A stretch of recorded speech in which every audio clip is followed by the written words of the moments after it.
Welcome to Redefining Airmanship, and this is session 4 of 6, so we're getting pretty well through the series here. Thanks for joining us. Again, just a quick review on how to work the system. You can collapse your control panel with the arrow, raise your hand with the raised hand icon if you have a question or want to make a comment.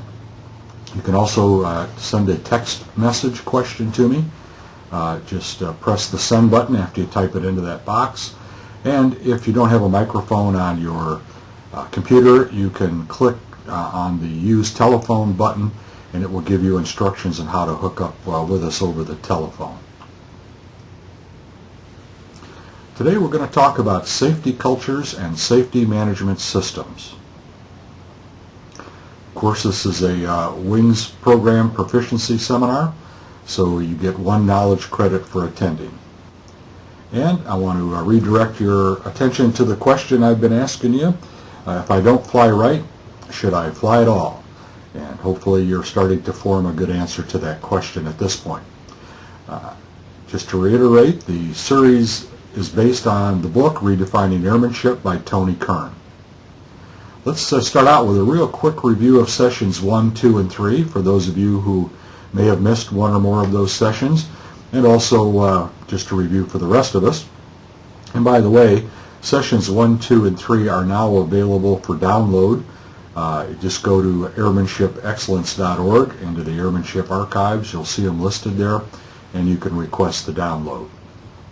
Well, as you recall, we spent quite a bit of time in session 1 talking about the bedrock principles in Kern's airmanship model of discipline, skill, and proficiency. And then in session 2 we added to the model by talking in depth about the 5 pillars of knowledge: self, aircraft, team, environment, and risk. And then in session 3 we capped that all off by talking about the capstone outcomes of situational awareness and judgment. And as I'm sure you'll recall, I'm a big advocate of using Kern's airmanship model to understand airmanship development, and to help you plan out an airmanship development program, and also just for thinking about judgment, situational awareness. So I think it's a good model for all of those things. You recall that in session 1 we agreed on a shared definition of airmanship, and we agreed that expert airmen possess discipline, skill, and proficiency. We also agreed that expert airmen have a thorough understanding of themselves, their aircraft, their team, their environment, and the risks they face. And we also agreed that expert airmen consistently display exceptional situational awareness and use good judgment at all times.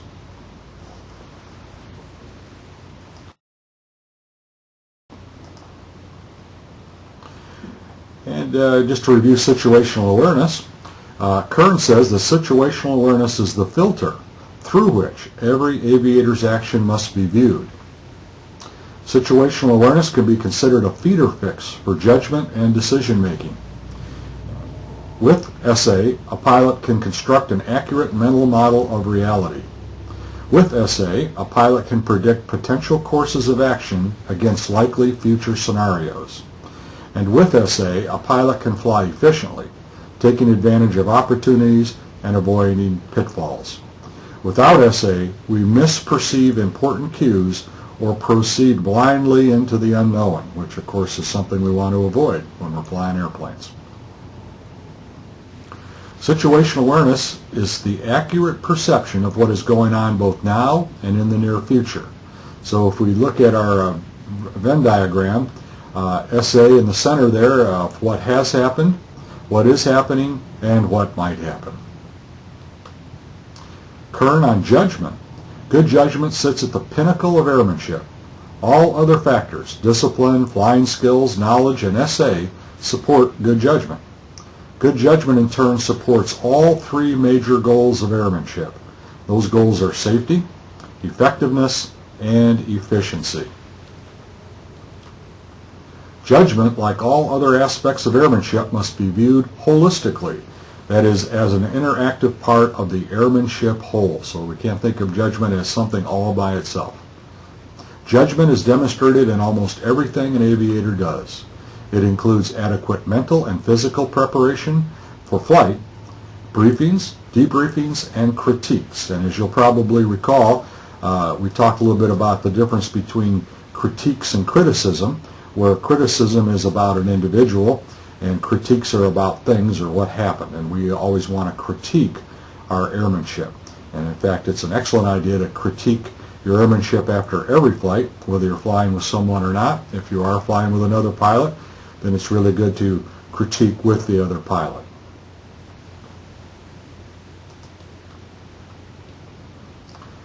As the pinnacle of a complex human equation, understanding and improvement judgment requires a solid foundation of airmanship knowledge, a process for study and improvement, and that's a formal process, not just something you kind of do when you feel like it. It's a formal process.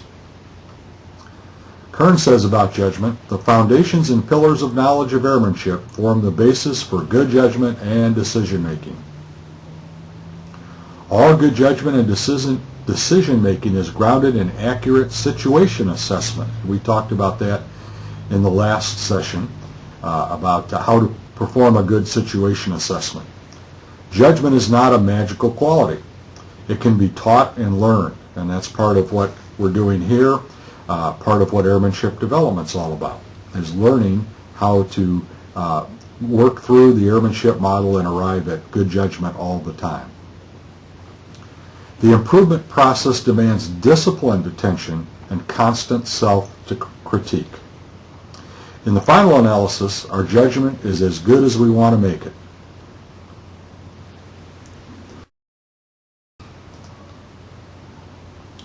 So, are there any questions or comments about that review of sessions 1, 2, and 3? And if you have any questions or comments, you can raise your hand. I'm looking at the screen that tells me if your hand is raised, and or you can type in a question and send it to me. Okay, I see no hands raised. I see no questions that have been sent to me, so we will proceed. All right, let's look at the new material now. And we're going to start out by talking or integrating the Pillar of Knowledge team into this conversation. And we're going to talk about safety cultures first. Effective efforts to achieve safety must recognize the importance of culture. Organizations must have a full understanding of cultural influences on their operations if safety efforts are to succeed. Culture surrounds us and influences the values, beliefs, and behaviors that we share with other members of the groups we belong to. Culture serves to bind us together as members of groups and to provide clues and cues as to how to behave in normal and novel situations. For pilots, however, there are 3 cultures operating to shape actions and attitudes. Those 3 cultures are our national culture, our professional culture, and our organizational culture. Let's take a little closer look at each one of them.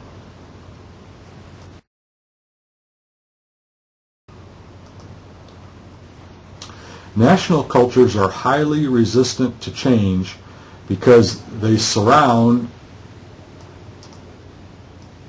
an individual from birth. So we're immersed in our national cultures. We can't get away from that. Professional and organizational cultures may be modified if there are strong incentives. We'll talk about that a little bit. All 3 cultures are of importance in the cockpit because they influence critical behaviors. These include how juniors relate to their seniors. Generally, that's referring to co-pilots and captains, but it could be a student and his instructor. It could be something like that. And how information is shared. Each of the 3 cultures has its strengths and weaknesses. The strengths enhance safety, and the weaknesses diminish it. Culture shapes attitudes about stress and personal capabilities. You know, if we come from a culture that's more macho, let's say, we have the tendency to believe that we can handle very high levels of stress with no degradation in our performance. we have the tendency to think that we're more capable than we really are. So that's just one example.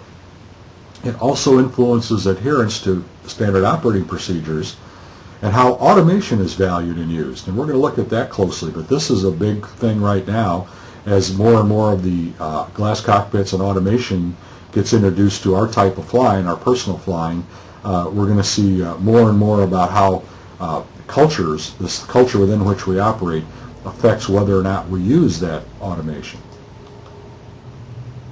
The national culture represents the shared components of a national heritage. These include behavioral norms, attitudes, values, and all of those things kind of come together and form that national culture. The professional culture, it's a very positive aspect of the culture of pilots, a very positive aspect of the culture of pilots is pride in being a pilot. We all are proud of that. I have never met anybody who is truly embarrassed about being a pilot. Everybody's proud of it. Pilots love flying, we all do, and are strongly motivated to do it well, which is a good thing, very good thing. This can help organizations work towards safety and efficiency in operations. The professional culture of pilots also has a strong negative component in a near universal sense of personal invulnerability. And we've talked about this in earlier sessions. This is something we all have to guard against, is that as we get more and more skilled, as our airmanship goes up, that sense of personal invulnerability has a tendency to creep into our thinking. Professional culture, it has been found that the majority of pilots in all cultures feel that their decision-making is as good in emergencies as in normal situations. May or may not be true. Depends on how well you're trained, how often you're trained, how diligently you work at knowing your emergency procedures. Pilots also believe that their performance is not affected by personal problems. I can attest that from personal experience that it does greatly affect your performance in the cockpit. And you need to be very cognizant of that, sensitive to it, and when you are going through personal problems, either don't fly at all or open up those personal minimums very wide. Also, pilots feel that they do not make more errors in situations of high stress. However, there is ample data from various research projects that shows that we make more errors in situations of high stress. This misplaced sense of personal invulnerability can result in a failure to utilize best practices as countermeasures against error. And that's what we're going to be talking about today in depth, is these countermeasures that have been working at the airlines and charter operators that we can employ in our personal flying to at least reduce the frequency of error in our cockpits. Organizational culture is another thing we have to take into effect. The organization provides the shell within which national and professional cultures operate, and it is a major determinant of behavior. So when we talk about safety culture within a flight organization, we're talking about the organizational culture. It is at the organizational level that the greatest leverage can be exerted to create and nourish a safety culture. And I think to extend this just a little bit further, I think you have to have an organization of some kind within which you operate to get any benefit from a safety culture. To achieve this requires the strong and demonstrated commitment of all stakeholders, from the chief pilot, the CEO, the company, to the line pilots, to the instructors, to the dispatch people, to the ground support people. Everybody in the organization has to be committed to a strong safety culture. It also requires policies that encourage open communication and action instead of denial as a reaction to problems and risks uncovered. And this has to be set up as a system within the safety culture, and we'll talk about this in some detail in just a little bit. Before an organization can build a safety culture, all stakeholders need to decide if they are prepared to take the necessary actions, including those that are costly. So if you think you want to fly within a safety culture, you have to be ready to make the decision that you're going to participate fully, not half-heartedly, but fully in the whole process. And it's going to cost you something, either time, effort, or money, or all three. So you have to be prepared to pay that price for the added safety and the increased level of airmanship. Organizational requirements for a safety culture include there are some basic conditions that must be met to have a chance of success. They are trust, a non-punitive policy toward error, and commitment to taking action to reduce error-inducing conditions. So we have to have at least those three things. Those are the basic conditions that have to be met for a safety culture. Also, diagnostic data that show the nature of threats and the types of errors that are occurring. We're going to talk about this a little bit, what kind of tools that can be deployed to collect this diagnostic data. But if you're not collecting diagnostic data in a very thorough and focused process, then you're not going to have much of a safety culture. Training in threat recognition and error avoidance and management strategies for pilots. You have to have formal training in these areas, and not only initial but recurrent training. You also have to have training in evaluating and reinforcing threat recognition and error management for the instructors and evaluators in the organization. So everybody who's flying the airplanes has to have this type of training. So that's a safety culture. Quick overview. Again, if you read Kern's book, Redefining Airmanship, you'll get much more information, and we're going to be conducting more seminars and webinars that focus on, in more depth, on safety cultures. But now let's move on to safety management systems. Now, some people use the term safety culture, safety management system interchangeably. This is a rather new area in aviation, so I don't think I haven't found any solid definition. Here's my take. You operate within a safety culture, and the safety culture, to be effective, must have an effective safety management system. So I look at them as two parts of a whole. And again, safety management systems fall under primarily our pillar of knowledge team.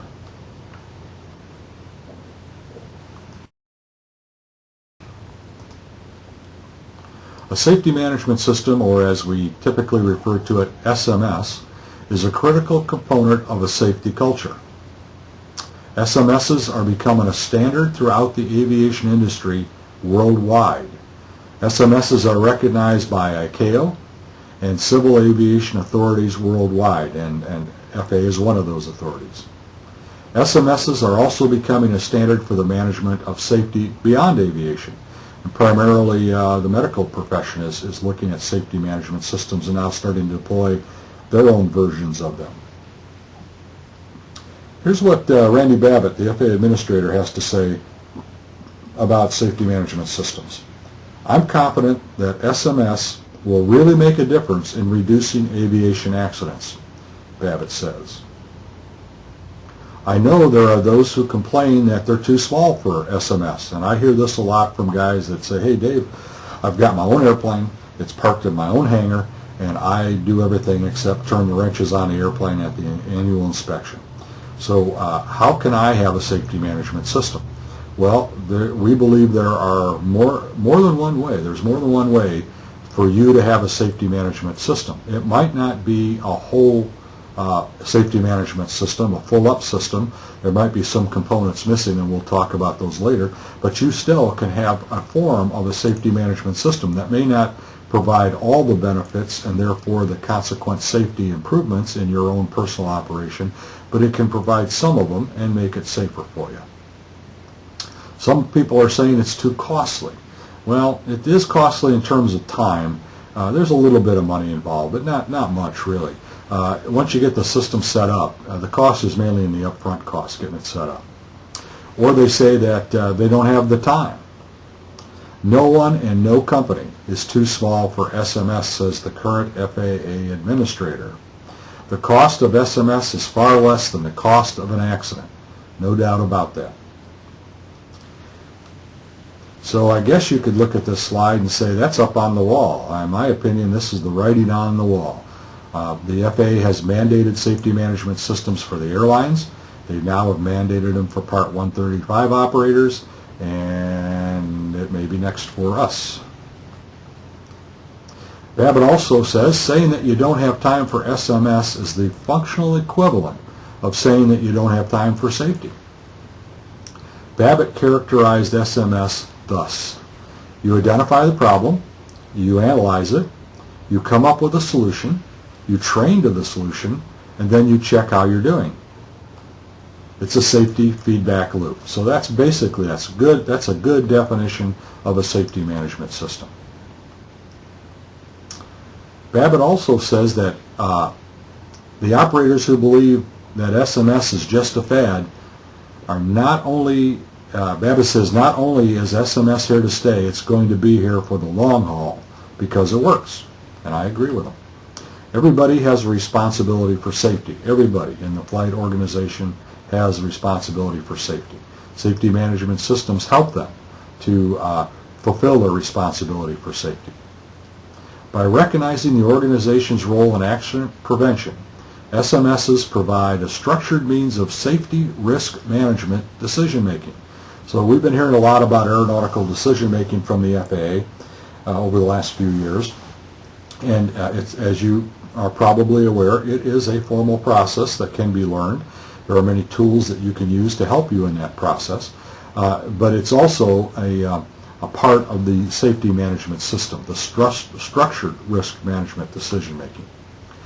Also, an SMS provides a means of demonstrating safety management capability before system failures occur. So you can think of this as a security blanket. If we know that our safety management system is going to flag incipient problems that could affect any or all of us in the flight organization, and then we can make all of us aware of that problem, and if there is training required to get around that problem or mitigate the risks involved, we can do that training and we can check how we're doing. So one of the big things is that when we have this kind of cocoon, the safety blanket wrapped around us when we're flying within an organization with an SMS, because we know that after a while we've proven that it works. And if it's modeled on current airline or charter Part 135 SMS, those have already proven to be effective. They work. SMSs provide increased confidence in risk controls through structured safety assurance processes. And this is a big part of safety management systems too. It's okay to find out what's wrong, but you have to have a process that assures safety. SMSs also provide an effective interface for knowledge sharing. In other words, if I'm out there and I run into a safety issue and I report it back through the system, which is part of a safety management system, the communication system, now I have that knowledge and now I've shared it with the rest of the people in the flight organization. A safety promotion framework to support sound safety culture. So the SMS is part of that safety culture, promotes safety. And I just threw this slide in because I think an F-15 on floats would be a real neat airplane to have. All right, here are the 4 functional components of a safety management system. Safety policy. You have to have a safety policy written down. It establishes senior management's commitment to continually improve safety. It defines the methods, processes, and organizational structure needed to meet safety goals. Safety risk management determines the need for and adequacy of new or revised risk controls based on the assessment of acceptable risk. Safety assurance, that evaluates the continued effectiveness of implemented risk control strategies, and it supports the identification of new hazards. And safety promotion includes training, communications, and other actions to create positive safety culture within all levels of the workforce, everybody in the organization. Very important.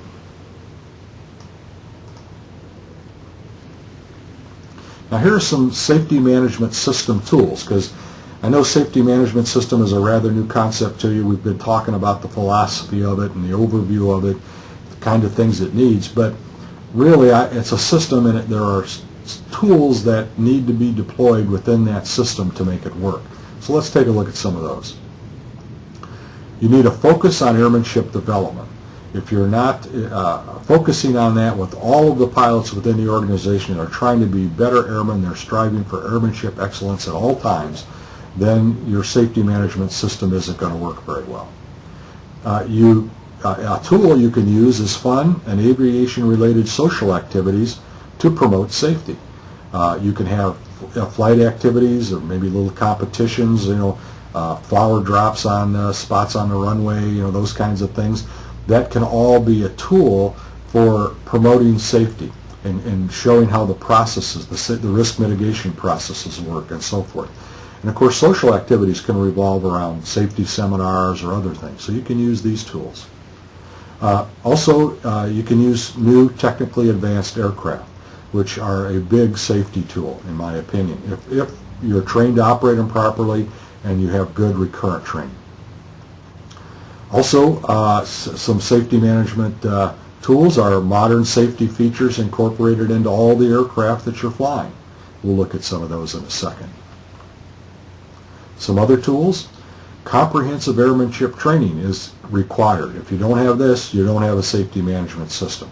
And that training has to include initial training, recurrent training, and upgrade training. It has to include the use of part task trainers, simulators, and aircraft. Well, those all have to be integrated in comprehensive airmanship training. You also have to use all of the available training tools like print media, digital media, computer-based training, and online learning to make the training effective. And you also have to have classroom training periodically so that you get the group together so they can share their experiences and knowledge. And you also, of course, in flight training, we all know a lot of one-on-one training. And webinars, we believe, are a very good tool for training. So all of these training tools should be incorporated in a comprehensive airmanship training program within a safety management system, within a safety culture. Now, we mentioned this comprehensive airmanship training and data collection. We talked about the data collection just briefly. Let's take a close look at what I'm talking about there in terms of data collection. One system, there are many, but this is designed for light aircraft, and this is the system that I think is a good system to use in this context. It's called the Aperio Vision 1000 system. It's been around a few years, used in the helicopter industry primarily, but also now the University of North Dakota has put it into their training program, and it's starting to gain wider acceptance. It's reasonable cost, a little pricey to stick it in your Skyhawk for your own use. You're looking at about $7,500 for the unit, and $1,500 or so to get set up to use it over the internet to look at the data. So it can be a little pricey for an individual. However, within a flight organization like a flight school or a rental operation, something like that, when you spread that cost over the many hours the aircraft is used, it's reasonable. So what does it do? Well, you can see the unit here. It's about the size of the palm of your hand. Mounts up in the overhead. There's a video camera in here that records the view of the cockpit, the panel, and out the window. And because it's digital recording, when you download it and look at it, you can actually, open up areas of for example, the instrument panel, so the instruments are bigger and you can see what they're doing and put that in a window. You can do all kinds of things. It also records the audio, but it also records acceleration data, all the flight data recorder stuff, altitude, airspeed, heading, position, all those kinds of things. Then after the flight, it's downloaded onto a chip. You pull the chip out, stick it into a reader. It's uploaded to a server, and then you can access the server through a PC. And as a critique tool, it's incredible because you can replay that flight and look at the video. You can look at, in a graphic format, what's going on. Here's another picture. Here's a good example. But there are many different ways you can view the information. And you can then critique that flight based on the hard data and not just on your memory. And of course, as a flight training tool, this is incredible because you can have a standard version of a lesson, for example, recorded with this system, Then the student plays that lesson as many times as he or she wants before they go out to take the lesson. Then they go to a simulator, fly the same lesson where it's recorded in there, in the simulator, then they critique that, and then they go out to the airplane where their lesson is recorded with the system, and then the instructor and the student use that recording to critique the flight, and then the student can go home and look at that lesson as many times as they want. So the way I look at this, for the price of one flight lesson, you can have as many flight lessons as you want. And of course, repetition is important to learning, and also learning in different ways. Looking at the learning experience in different ways is very valuable. And as we all know, the cockpit is actually about the worst place to learn when you're learning to fly. So this is a good data collection tool for all of those purposes. And one more, and this is important for a safety management system. The safety management hierarchy within the organization, let's just call them the safety officer, probably be a team of people. But let's call the safety officer as the person who is responsible for the safety management system and that it operates well.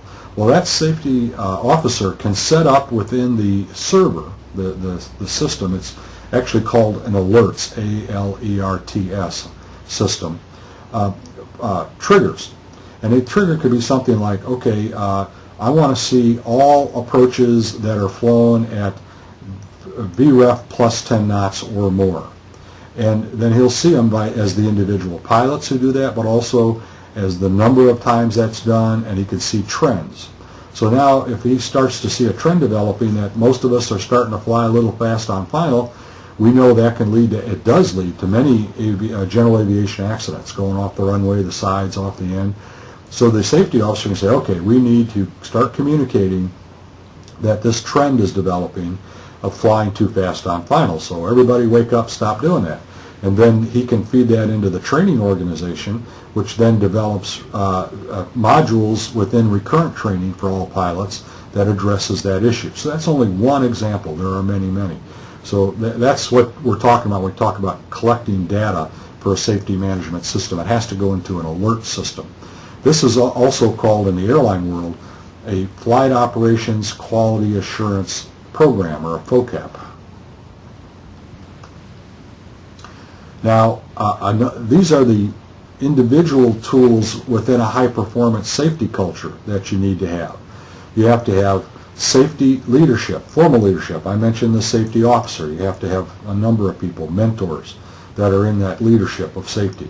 You have to have performance management. That's part of why you have to collect the data. You have to make sure that you're managing how everybody's performing. You have to have safety coaching, and mentors are a big part of this. Instructors are a big part of this.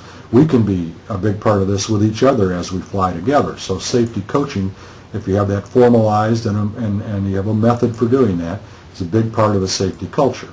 And you also have to teach and be very cognizant of behavioral safety, because what we're after here is that last little bit of risk that we have in the system, and that's ourselves. We're the ones that are causing most of the accidents through pilot error. So, and our behavior is the cause of that. So we need to be formally have behavioral safety as part of our safety culture. Here's kind of a checklist for a safety culture, another way to look at it. For the individual within a safety culture, you have to have initial and recurrent qualification training.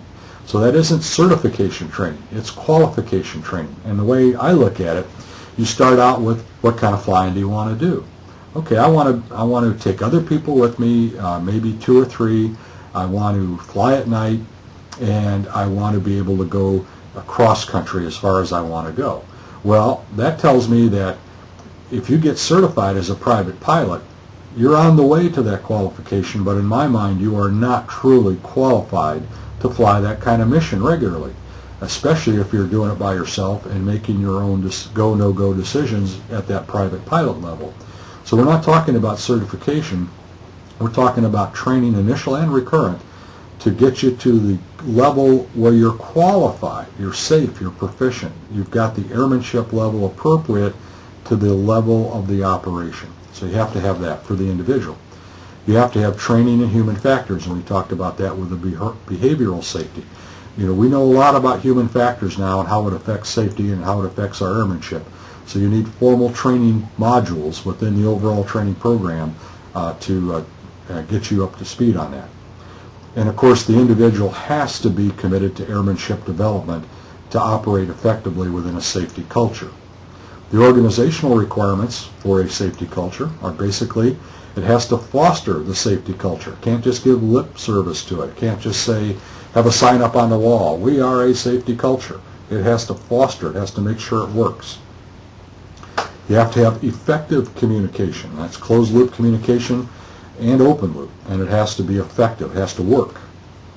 You have to have documented standard operating procedures. They have to be written down, on the internet, however you want to transfer them to everybody, but you have to have documented standard operating procedures.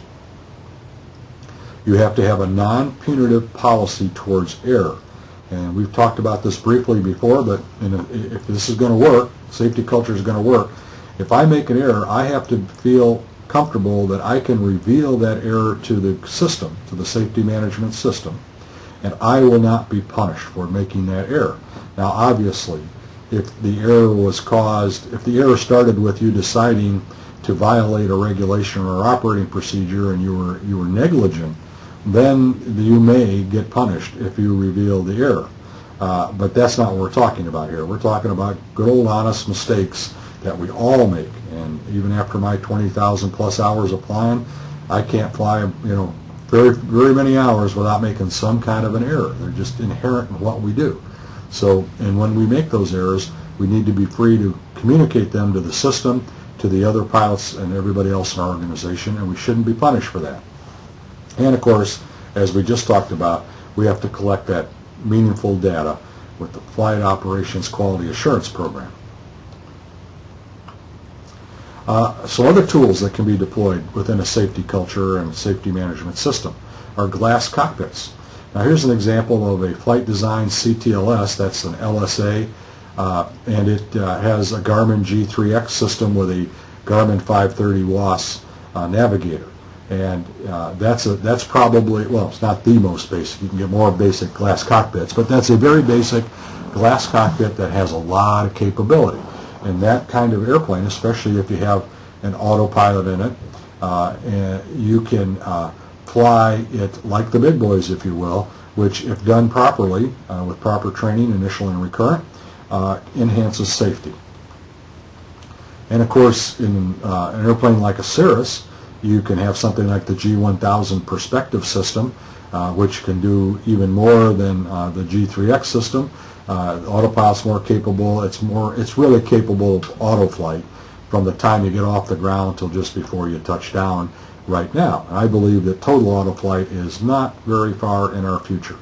So you can deploy this automation, these glass cockpits, to enhance safety, again, with the proper initial and recurrent training.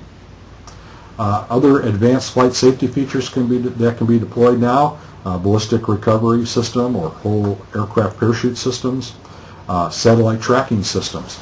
These are really important for two reasons. If you have a flight support organization like a dispatch function like the airlines have, the dispatchers can follow your flight like they do at the airlines. And this helps to give you a backup. The dispatcher can have a bigger picture, can be more in tune with the big picture than you are.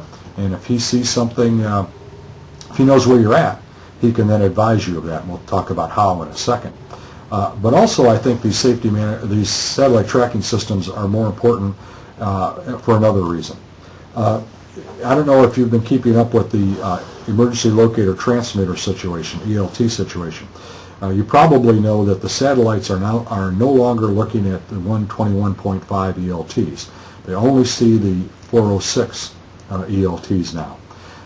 So if you've got an old ELT, you're out there all by yourself if something goes wrong. If you have a 406, that's better. The satellites will see you, but it could take up to 45 minutes to an hour before they fix a position, and when they do, they can only locate you within about a 7 square kilometer area unless you have the top end ELT that transmits a GPS position also. But even with that top-end 406 ELT with the GPS position capability, it has been shown over and over again that many times the ELTs don't activate in a crash situation. But even if they do, again, it could be up to an hour before anyone even launches the search and rescue folks out to get you. With this satellite tracking system like this one, this happens to be called Spider Track, it has that red button. If you push that red button, an emergency alert goes out through the system to not only search and rescue people, the infrastructure, but also to anybody else you tell it to notify. Could be your office, your home, or if you're operating within a flight organization with a dispatch operation, it could notify the dispatcher. And it immediately starts sending your position every second, and then that dispatcher not only knows that you're going down, but it knows exactly where you are. And it can launch the search and rescue operation maybe even before you get on the ground. So it's very important for those reasons, I believe, satellite tracking systems. Also, head-up displays are coming for general aviation. I've been looking at what's called virtual HUD. The company actually produces two kinds of HUDs. This is their first effort. It actually projects an image on the back side of the prop. Here you see the horizon, and you have a highway in the sky type flight guidance system.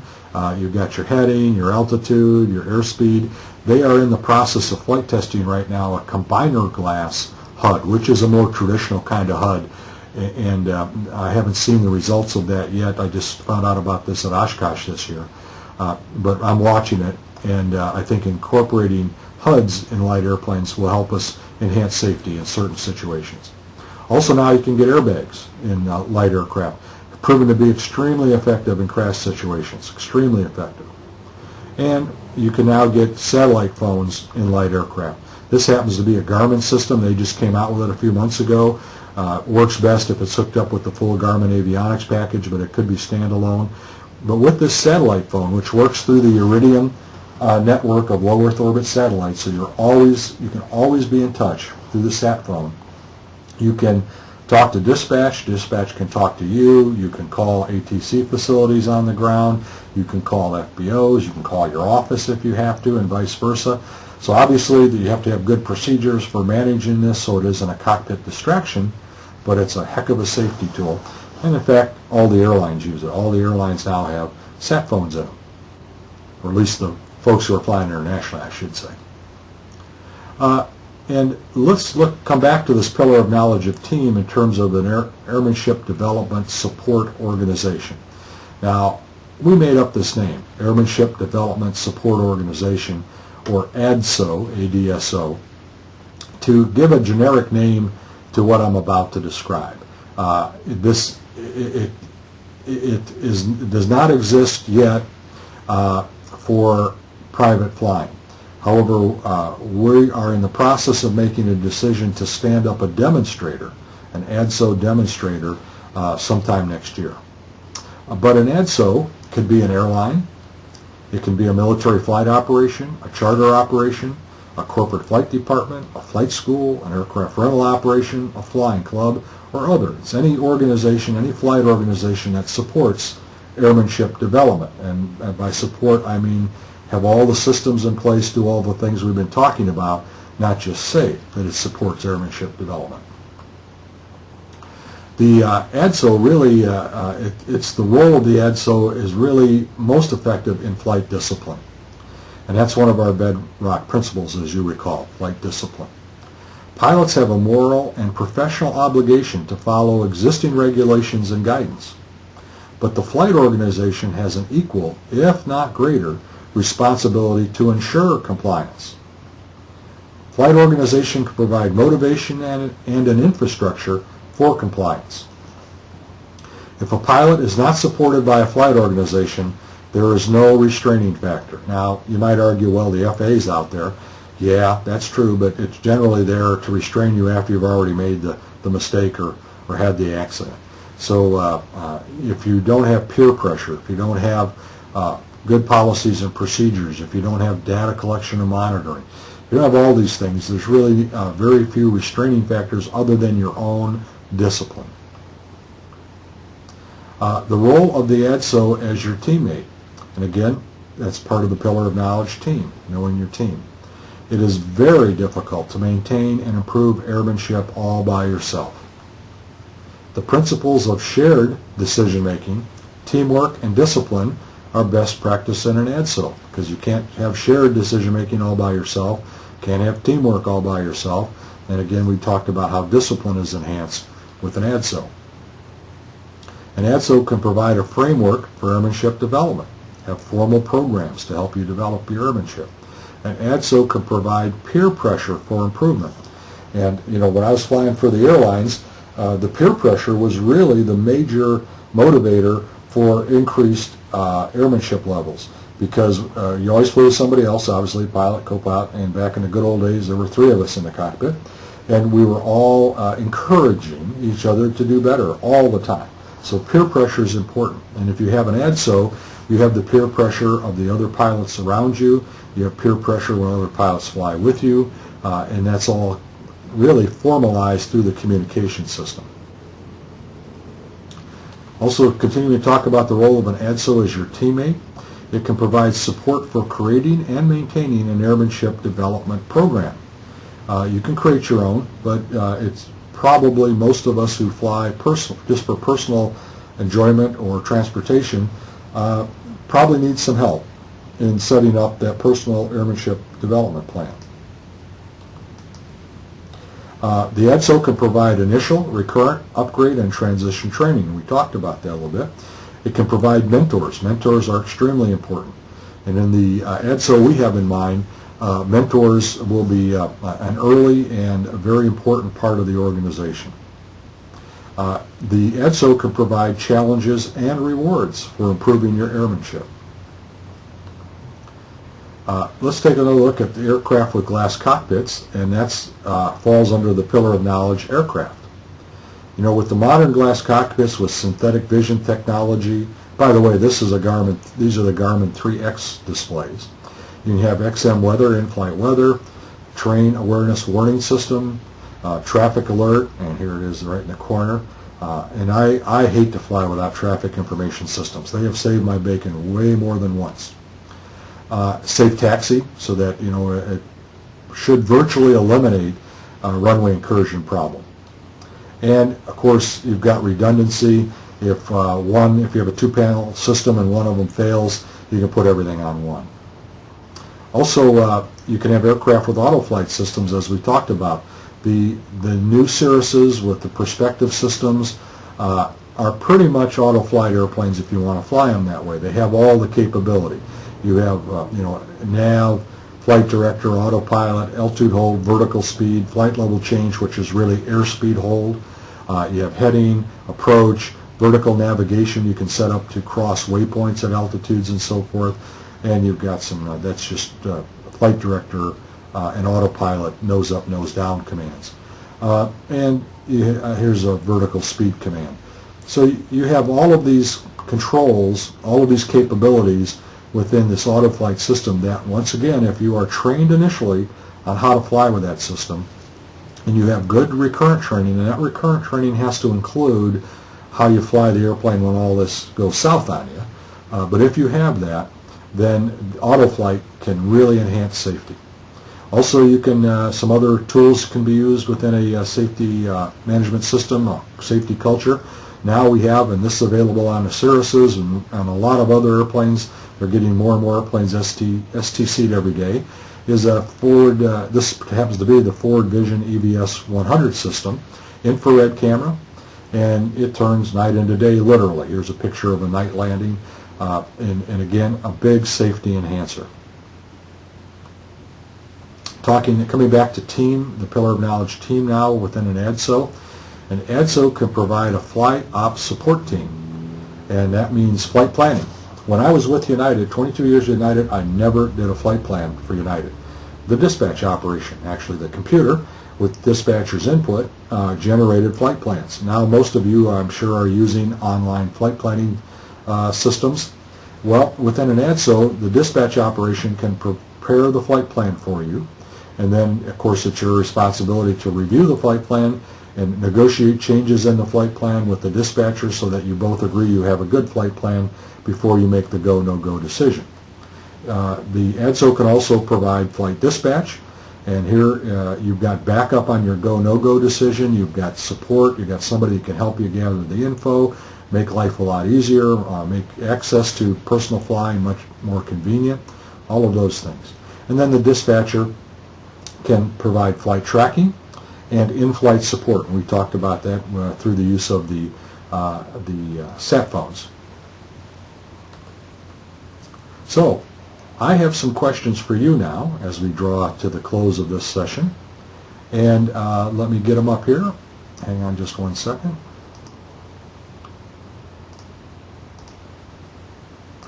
Okay, first question. Would you like to belong to a flight organization that has a formal safety culture? Yes, no, or not sure yet?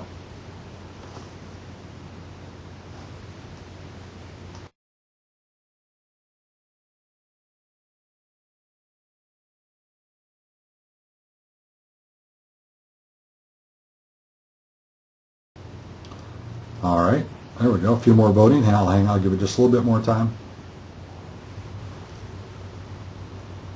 Okay, I'm going to close that question and share it with you. Not everybody responded. Most of you did. I can't tell for sure if some of you are asleep or not, but we only got about 63% of you voting. But of those who voted, 60% said yes, and 40% not sure yet. And I think the encouraging answer there is that nobody said no. So I'm very gratified to see that most of you are starting to see the logic and the benefits of getting involved with a safety culture, and I see that the rest of you have an open mind about it still. Second question, would you like to belong to a flight organization that has a safety management system? Yes, no, not sure yet.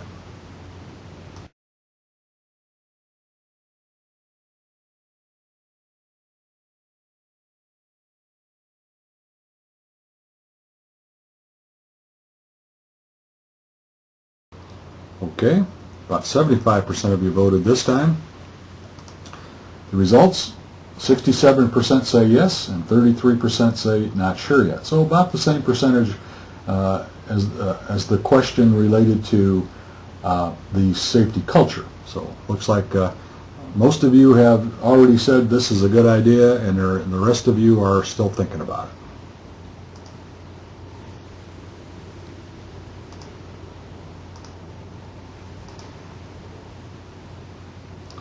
And the next question, would you like to have airmanship development support? Yes, no, not sure yet. And by that I mean you want to have somebody help you create your airmanship development plan and help you to stay on track with it and help you to modify it when necessary, so you don't have to do it all by yourself. Okay, looks like everybody is going to vote. There's one more. Okay, close it, share it with you, and everybody says yes. That's great.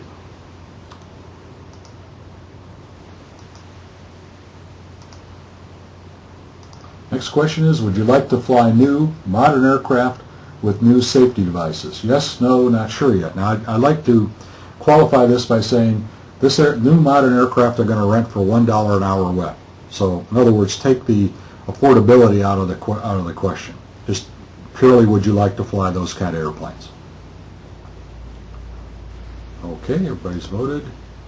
Share it with you. Look at that. What a surprise. Everybody says yes, they want to fly new airplanes with all the bells and whistles. But I am glad to hear that. Sometimes when I get into conversations with folks about this, we've got some what I call mustache Pete's, the old thinkers that say, no, that six-pack's fine with me. I don't want any of that new stuff. So I'm glad to see that you all share my opinion on that. Okay, here's one of the, and then there's only one more after this.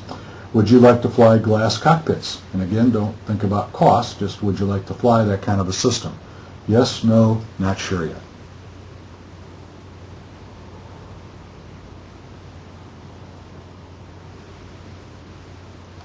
Okay, looks like everybody who's going to vote has voted.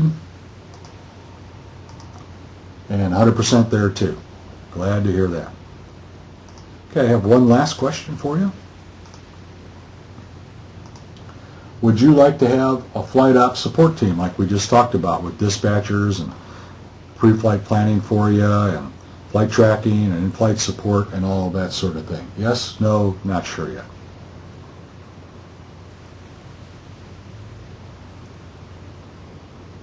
Okay, looks like everybody is going to vote has voted. I'll close that. Oops, I'm sorry, hit the wrong button.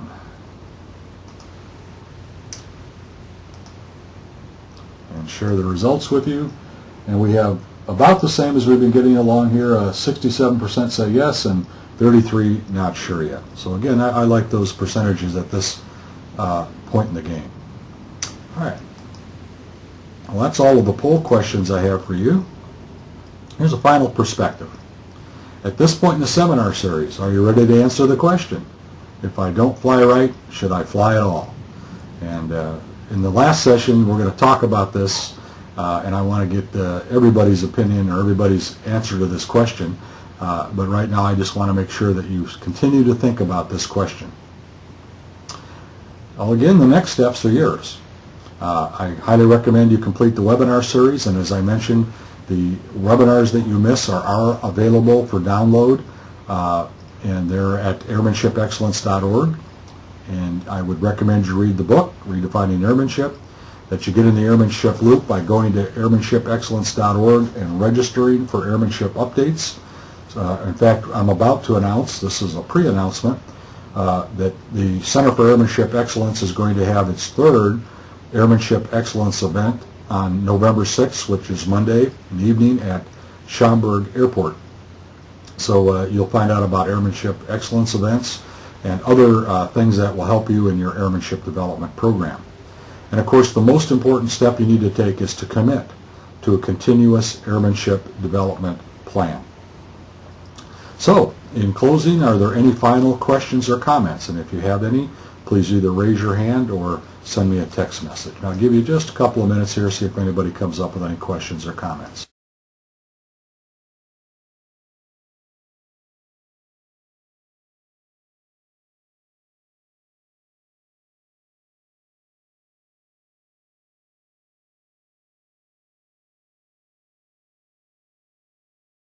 Okay, I see Chuck has a question about what date for next event. And if you're talking about the next webinar, the Session 5 will be given live next Monday evening and again next Saturday morning, same time, 10 o'clock. If you're asking about the Airmanship Excellence event, it's on December 6th, Monday evening, 7 p.m., Schaumburg Airport. But if you're in the loop, you will get an announcement of the event.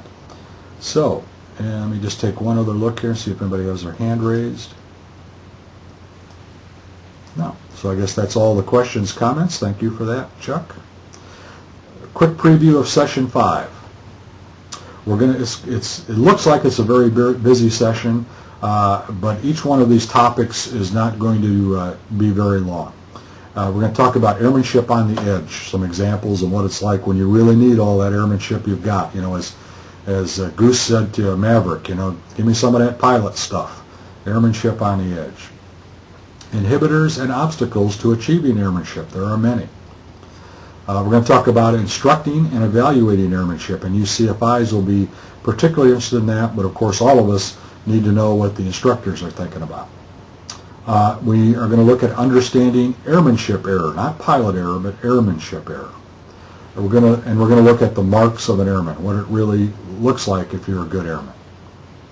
So thank you again for attending this webinar, and I'm looking forward to seeing you at Session 5.